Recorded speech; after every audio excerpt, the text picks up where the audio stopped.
Greetings, we are Anonymous. Take a look around. Everywhere you look, the world is suffering. Wars of aggression. Companies dumping toxic waste everywhere. Governments supporting the poisoning of our water. 1/3 of the world goes hungry, while the other 2/3 throws away the third of their food. We are digging up all the coal and oil of our planet instead of researching renewable methods. Governments and corporations constantly lie, kill, and extort the entire planet's population just for profit, where in America the richest 1% have 42% of the money. You shouldn't have to be convinced that the system we live under must come to a stop.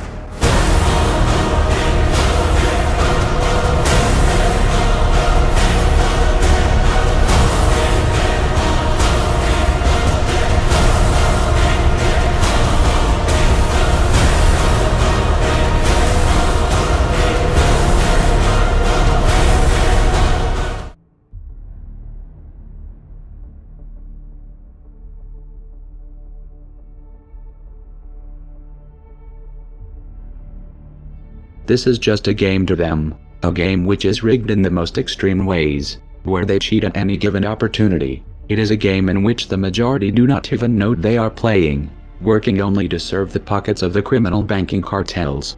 They have created a psychological prison, where the prisoners are not even aware they are locked up. We live under a system in which the wealth is sucked from the poor, then given to the rich, where people actively harm others on this planet in the pursuit of profit. They have orchestrated a huge redistribution of power, purely for more control, but shrouded under the banner of justice.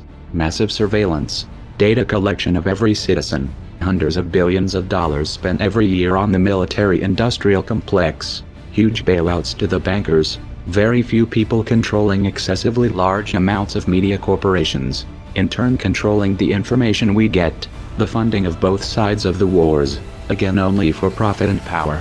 For those who are paying attention, this is of no surprise.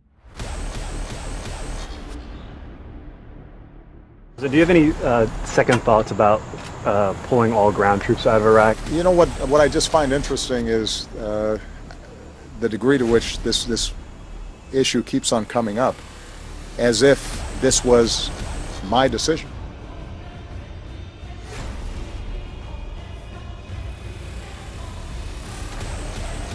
For the first time in 9 years, there are no Americans fighting in Iraq. 4 years ago, I promised to end the war in Iraq. We did. 4 years ago, I promised to end the war in Iraq. I did. 4 years ago, I promised to end the war in Iraq, and I did. I told you we'd end the war in Iraq. We did. I said we'd end the Iraq war. We did. I told you I'd end the war in Iraq, and we did. I ended the war in Iraq as I promised. In 2008, I promised we'd end the war in Iraq.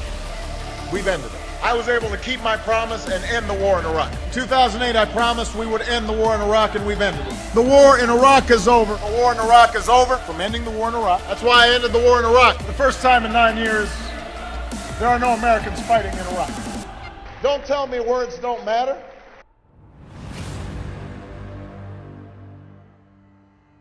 January 17, 1961. President Eisenhower warned the world of the impending threat posed by a disastrous rise of misplaced power involving the military-industrial complex.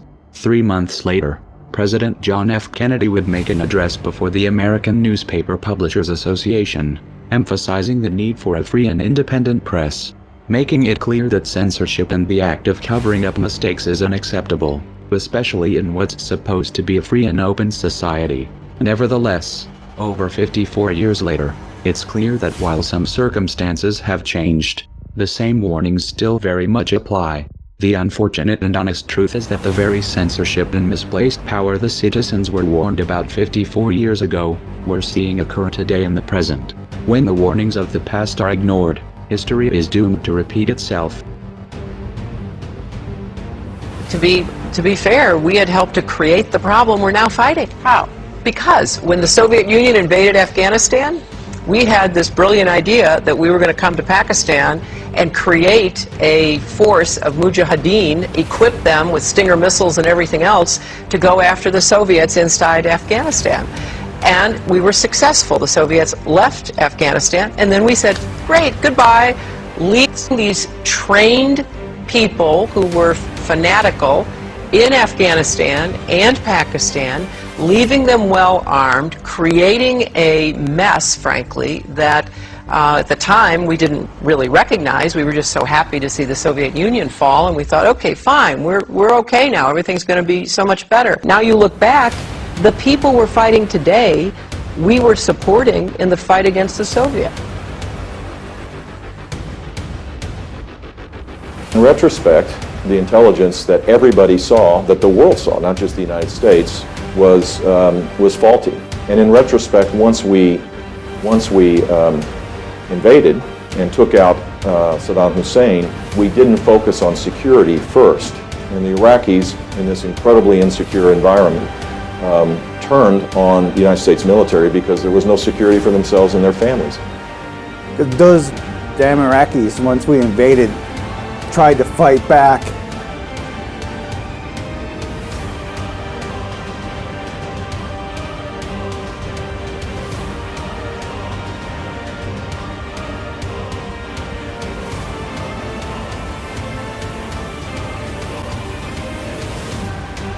We are anonymous. We are legion. We do not forgive. We do not forget. Expect us. We decided long ago that the dangers of excessive and unwarranted concealment of pertinent facts far outweighed the dangers which are cited to justify it. And there is very grave danger that an announced need for increased security will be seized upon by those anxious to expand its meaning to the very limits of official censorship and concealment. That I do not intend to permit to the extent that it's in my control. For we are opposed around the world by a monolithic and ruthless conspiracy that relies primarily on covert means for expanding its sphere of influence, on infiltration instead of invasion, on subversion instead of elections, on intimidation instead of free choice, on guerrillas by night instead of armies by day. It is a system which has conscripted vast human and material resources into the building of a tightly knit, highly efficient machine that combines military, diplomatic, intelligence, economic, scientific, and political operations. Its preparations are concealed, not published. Its mistakes are buried, not headlined. Its dissenters are silenced, not praised. No expenditure is questioned, no rumor is printed, no secret is revealed.